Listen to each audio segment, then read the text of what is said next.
हरिओम प्रिय दर्शकों, यदि आपकी मकर राशि या मकर लग्न है तो इस वीडियो को बहुत ध्यान से देखिएगा। इस वीडियो में हम समझने वाले हैं कि सितंबर के महीने में चौंका देने वाली कौन सी वो स्थितियां हैं जो होने वाली हैं। ये महीना क्यों चौंकाने वाला है, इसके पीछे कौन सी ग्रह स्थितियां हैं, क्या अच्छा बुरा होगा और क्या उपाय करना है। पूरे सितंबर के महीने की ग्रह स्थितियों को हम समझेंगे। इसे समझना इसलिए ज़रूरी है क्योंकि जब आप अलग अलग ग्रहों के परिवर्तन को सुनते हैं तो कई बार कन्फ्यूजन हो जाता है, क्योंकि उसी समय में कोई ग्रह अच्छा फल दे रहा होता है और उसी समय में कोई ग्रह बुरा फल दे रहा होता है। तो फिर ये हो जाता है कि होगा क्या, अच्छा होगा या बुरा होगा। इसीलिए इसको समझना चाहिए। आइए सबसे पहले हम जो सितंबर के महीने में ग्रहों के चेंज होने हैं उन्हें समझ लेते हैं, कब कौन से ग्रहों के चेंज होंगे। तो सूर्य ग्रहों के जो राजा हैं इनका परिवर्तन हर एक महीने होता है। इस महीने भी होगा। 17 सितंबर को होने वाला है कन्या राशि पर। चंद्रमा की बात करें तो चंद्रमा का परिवर्तन 2.25 दिन में होता ही रहता है, परंतु सितंबर के महीने में ग्रहण पड़ने वाला है और इसका प्रभाव हर एक व्यक्ति के ऊपर पड़ेगा। क्या कैसा प्रभाव पड़ेगा आने वाले समय में हम जानेंगे। बात करें मंगल की तो मंगल का भी परिवर्तन 13 सितंबर को होने जा रहा है। ये परिवर्तन तुला राशि पर होगा और बुध का परिवर्तन 15 सितंबर को होगा, जो कि कन्या राशि पर, स्वयं की राशि पर होने वाला है। और 30 सितंबर को बुध मार्गी अवस्था, ये उदय अवस्था को भी प्राप्त होंगे। और बुध के 2 परिवर्तन, और बुध का ये जो परिवर्तन है इससे योग संयोग भी बनने जा रहा है, क्योंकि कन्या राशि पर सूर्य भी होंगे और बुध भी, तो दोनों ग्रह रहेंगे, जिससे कि बुधादित्य योग भी बनेगा। और कन्या राशि पर जब बुधादित्य योग बनेगा तो उसका अलग ही प्रभाव देखने को मिलेगा, क्योंकि स्वयं की ही राशि पर बुध होंगे। इसके अलावा हम बात करें देवगुरु बृहस्पति की, तो वर्तमान में मिथुन राशि पर गोचर कर रहे हैं स्वयं के नक्षत्र पर। और शुक्र का भी परिवर्तन होने जा रहा है। 14 सितंबर को सिंह राशि पर होने जा रहा है। वर्तमान में शनिदेव मीन राशि पर वक्रावस्था को प्राप्त हैं, गोचर कर रहे हैं। और राहु इस समय शनिदेव की ही राशि कुंभ राशि पर गोचर कर रहे हैं, और शनिदेव मीन में गोचर कर रहे हैं और उनके बस पीछे ही इनका भी गोचर काल चालू है। इसके अलावा केतु की हम बात करें तो केतु का परिवर्तन इस महीने नहीं है। केतु इस समय सिंह राशि पर गोचर कर रहे हैं, जो कि चरण परिवर्तन है, परंतु राशि परिवर्तन अब 18 महीने नहीं रहने वाला।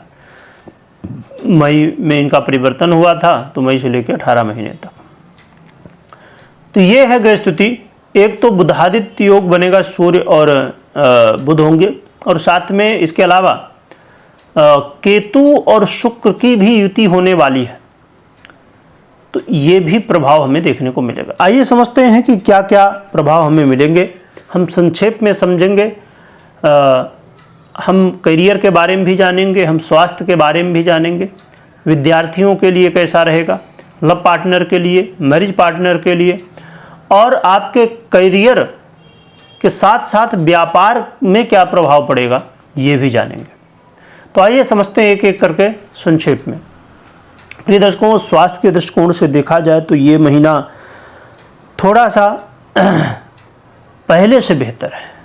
पहले से यदि आप स्वास्थ्य को लेकर चिंतित थे या समस्याएं थी आपको, तो उसमें सुधार होगा। पूरी तरह नहीं कहा जा सकता कि हाँ ठीक हो जाएगा सब, बिल्कुल सब जितने भी रोग बाधाएं हैं सब दूर हो जाएंगी, पर हाँ पहले से अब बेहतर सुधार दिख रहा है। पहले से जो समस्याएं झेल रहे थे आप, तो वो समस्याएं कम हो जाएंगी। इसके अलावा आप बात करें स्टूडेंट की, विद्यार्थियों की, तो विद्यार्थियों के लिए ये समय अच्छा है। विद्यार्थियों के जीवन में थोड़ा संघर्ष तो रहेगा, मेहनत अधिक करनी होगी, परंतु सफलताएं भी आपको मिलने वाली हैं, ये बहुत अच्छी बात है।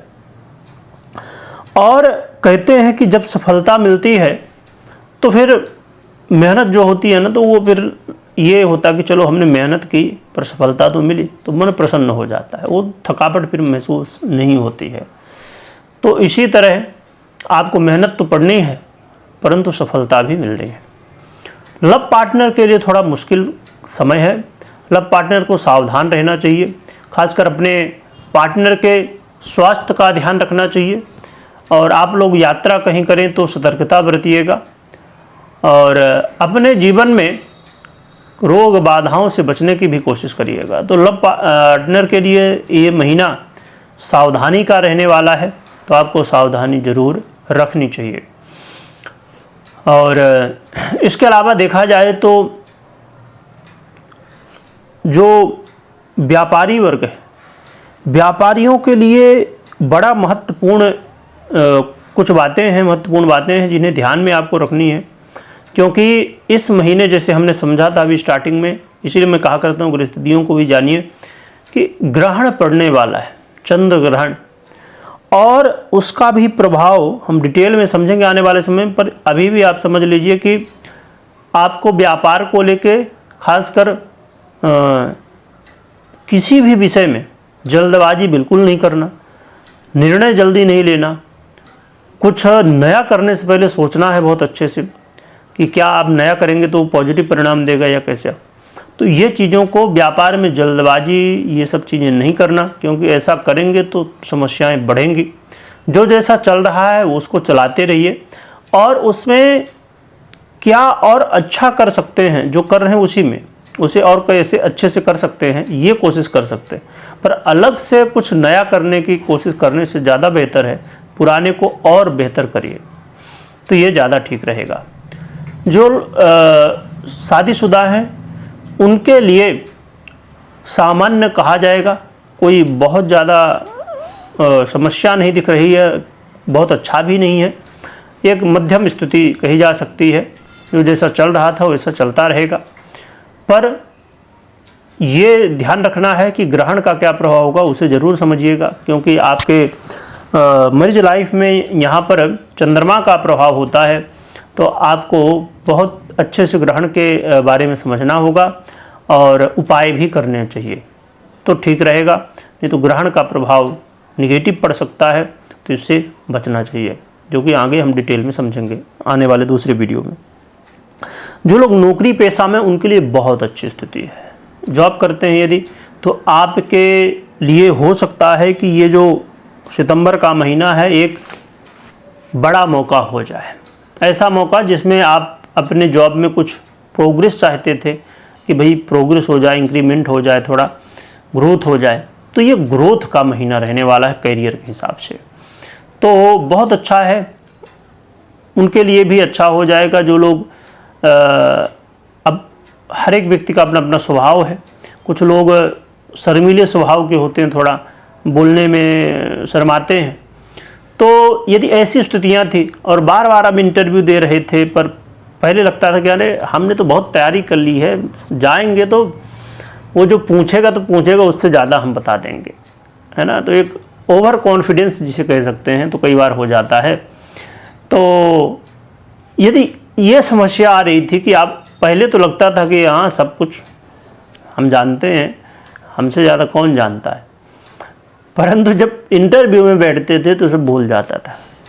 यदि ऐसी समस्याएं आ रही थी, तो अब ये मौका होगा जिसमें आप इंटरव्यू प्रॉपर दे पाएंगे, या जो काम कर रहे हैं, जॉब कर रहे हैं, उसमें अच्छे से प्रदर्शन अपना कर पाएंगे। तो स्वाभाविक बात है, जब अच्छा प्रदर्शन आपका होगा तो ग्रोथ तो होनी ही होनी है। तो करियर के दृष्टिकोण से अच्छा है ये महीना। अब हम बात कर लेते हैं क्या उपाय करना चाहिए, जिससे वो उपाय जिससे हमारे सितंबर के महीने में हमारे जीवन में अच्छा हो, समस्याएं ना हो, और यदि कोई थोड़ी बहुत समस्याएं आए भी तो हम उससे फटाक से बाहर निकल जाएं। क्या उपाय करना चाहिए, आइए समझते हैं। इस महीने शिव आराधना करना बेहद ज़रूरी है। भगवान शिव की खूब आराधना करिए, साथ में लक्ष्मी जी के मंत्रों या स्तोत्रों का पाठ जप करिए, लक्ष्मी जी की भी आराधना करिए। इससे आपका कल्याण होगा और आपको सहयोग मिलेगा। कभी कोई निर्णय लेना है तो अपनी पर्सनल कुंडली विश्लेषण के बाद ही निर्णय लीजिए। वीडियो देखने के लिए बहुत बहुत धन्यवाद।